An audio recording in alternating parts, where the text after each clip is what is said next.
The Memory Coat, written by Elvira Woodruff. Long ago, a young girl named Rachel and her cousin Grisha lived with their family in a small town, far away in Russia. Such a town was called a shtetl.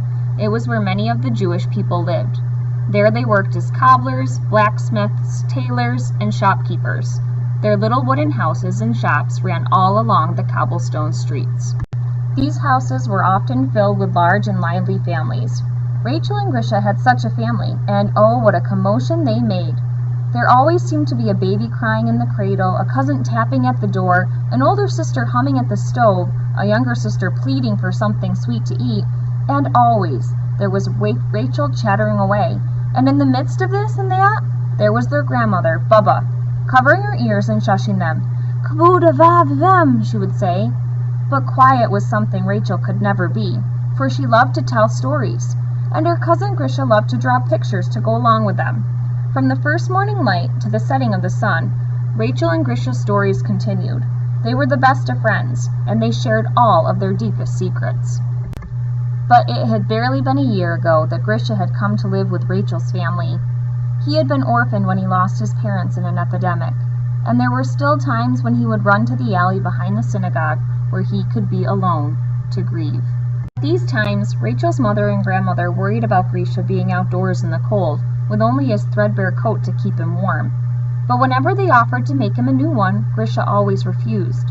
"I like my coat the way it is," he would tell them sharply, and he'd race out into the icy wind. Then Rachel would throw on her own warm woolen coat and fly out the door to comfort him. Grisha always found great comfort in their storytelling game, and once they began, the game could last for hours. One day, Rachel pointed out a mouse that had run under a wagon. "Such a long tail," Grisha sighed. "Yes, he's very fine," Rachel agreed. "And look, he's come from the Tsar's palace with a message." Rachel's voice grew low and shivery with excitement as she went on to tell the story of this enchanted mouse. "Go ahead, Grisha, draw it just as I say." With his mittened fingers curled around a frosted twig, Grisha scratched a dazzling castle in the snow. In its turret, he drew a mouse with a miniature sword in his paw and a tiny smile on his whiskered face. And so the two spent many a frosty afternoon in the alley behind the synagogue, with Rachel weaving her words for Grisha's swirling figures in the snow. Meanwhile, from within the temple, their grandfather's chanted prayers were as comforting as a lullaby. Life was simple and bittersweet, and it seemed these times would never end. Then one day, news spread through the marketplace that the Cossacks were coming on powerful horses and waving sharp swords. They were looking to kill anyone who was Jewish. There was great chaos as babies cried, dogs barked, and the wagons clattered over cobblestones. People screamed and shouted and ran to hide in their cellars and attics and barns. From their attic window, Rachel and Grisha trembled as the Cossacks swept through their town. "Russia is no longer a safe place for us to live," their grandfather whispered late that night as the frightened family gathered together. "We must now wait for our children's blood to color the snow." Rachel's father added, "We must go to America. In America, they will be safe." The family set about making plans to leave. They sold most of what they owned to buy their tickets and said goodbyes, as one by one, friends and neighbors packed and left. In the days that followed, Rachel's family wondered and worried about the journey they were about to make. They had heard stories about the long, hard ocean voyage, and of the dangers along the way. But the tales that frightened them the most were of those immigrants who had given up so much and traveled so far, only to be turned away at a place called Ellis Island, an inspection station in New York's harbor. There, immigrants were inspected to be sure that they were healthy and had enough money and could take care of themselves.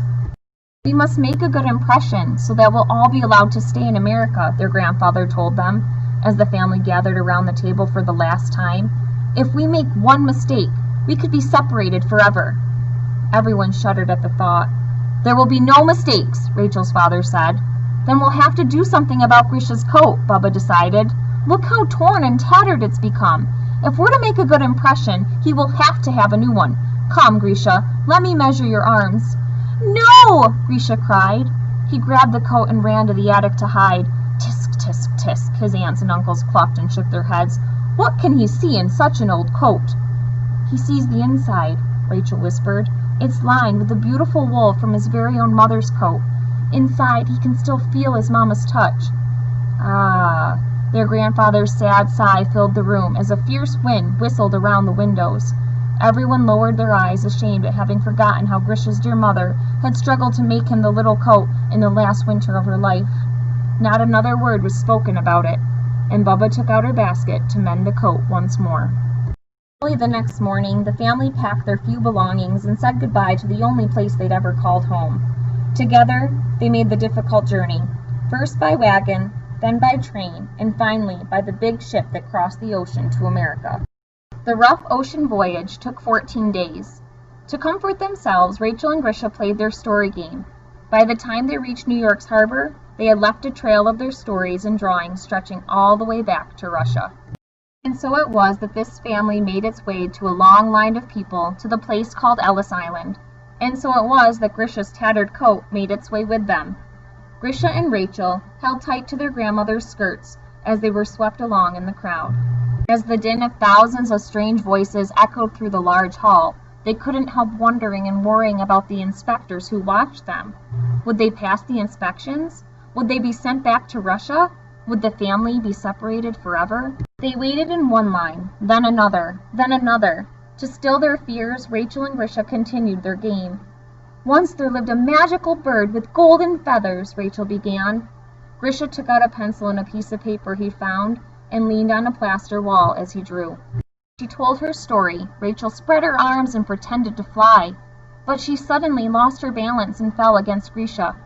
The two tumbled down and knocked over Bubba's basket beside them. Rachel was unhurt, but Grisha scratched his eye on the basket's lid. By the time his turn came to be examined, Grisha's injured eye looked quite red and irritated. When the doctor lifted Grisha's eyelid with a button hook, Grisha cried out in pain. Taking a quick look, the doctor marked a large letter E in chalk on the back of Grisha's coat. Rachel felt her Bubba's hand tightening around her own as everyone began to talk at once. Something was wrong. Something was happening to Grisha. He hadn't passed the inspection. He was going to be sent back to Russia. His eye is healthy. It was just a scratch, Rachel's father pleaded to the inspector. But the interpreter had stepped away. The doctor could not understand Russian or Yiddish, and Rachel's father could not speak a word of English. So the doctor just shook his head, and the chalk E remained. Children were sent to sit on a bench and wait.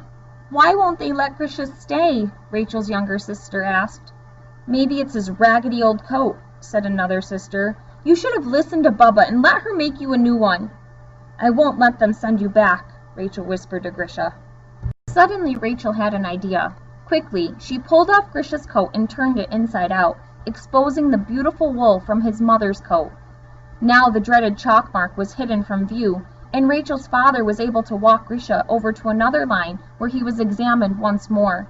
This doctor was kinder and more patient, and he understood Yiddish. He took a closer look at Grisha's eye and saw it was only a scratch, so he kept his chalk in his pocket, and Grisha passed through with the rest of his family. Such a one, Rachel's father cried, and he lifted Rachel and kissed her cheeks. Everyone was laughing and crying at once. Bubba hugged Rachel and Grisha tight. You were right, Grisha, Bubba said. This coat of yours is very special. Your mama's touch will be with you for a very long time. Not only here on the outside, but here, she said, tapping Grisha's chest. On the inside, the most important place of all. Now, so many winters later, the cousins' whispered stories can be heard no more. But in a land far from the icy Russian winds, Grisha's tattered coat has been passed down to his children and to his grandchildren. And here it remains to tell a bigger story. For in that worn bit of wool, held together by caring stitches, are the memories of a mother's love and of a family's journey made so long ago.